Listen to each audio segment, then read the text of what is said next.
Parliament മാത്രമല്ല, കാൽപന്ത് കളിയുടെ പുൽമൈതാനവും തങ്ങൾക്ക് വഴങ്ങുമെന്ന് തെളിയിക്കുന്നതായിരുന്നു എംപിമാരുടെ പ്രകടനം. ലോകകപ്പ് ആവേശത്തിൽ ഡൽഹി മാരാക്കാന 2014 എന്ന പേരിൽ പത്രപ്രവർത്തക യൂണിയന്റെ ഡൽഹി ഘടകമാണ് മത്സരം സംഘടിപ്പിച്ചത്. 3-0 തോറ്റെങ്കിലും മിക്ക എംപിമാരും കളിയുടെ മുഴുവൻ സമയവും കളം നിറഞ്ഞു. കേരളത്തിൽ നിന്നുള്ള ലോക്സഭ, രാജ്യസഭാ എംപിമാരിൽ തെരഞ്ഞെടുക്കപ്പെട്ട 11 പേരാണ് ജേഴ്സി അണിഞ്ഞത്. മുൻ വോളിബോൾ താരം കൂടിയായ KC വേണുഗോപാലായിരുന്നു ക്യാപ്റ്റൻ. ജനപ്രതിനിധികളുടെ ടീമിന് പിന്തുണയർപ്പിച്ച് രാജ്യസഭാ ഉപാധ്യക്ഷൻ PJ കുര്യനും ഉണ്ടായിരുന്നു. ഒപ്പം രസികൻ കമന്റുകളുമായി ഇന്നസെന്റും. മത്സര തുടക്കത്തിൽ തന്നെ ഡിഫൻഡർ വേണുഗോപാൽ MPയെ മറികടന്ന് പത്രപ്രവർത്തക യൂണിയന്റെ ആദ്യ ഗോൾ. പെട്ടെന്ന് കളി അവസാനിപ്പിച്ചു പോന്നില്ലെങ്കിൽ നാണക്കേടാകുമെന്ന ഇന്നസെന്റ്. കൊല്ലത്ത് സാക്ഷാൽ MA ബേബിയെ മലർത്തിയടിച്ച അതേ ആവേശത്തിൽ NK പ്രേമചന്ദ്രന്റെ ചില മുന്നേറ്റങ്ങൾ.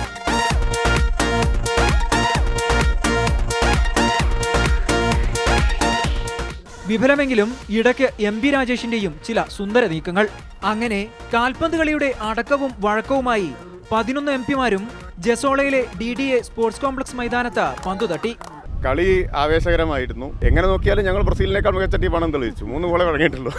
മത്സര ജേതാക്കളായ പത്രപ്രവർത്തക 11 രാജ്യസഭാ ഉപാധ്യക്ഷൻ PJ കുര്യനും ഇന്നസെന്റും ട്രോഫി സമ്മാനിച്ചു. TK Rashid, New Delhi, India vision.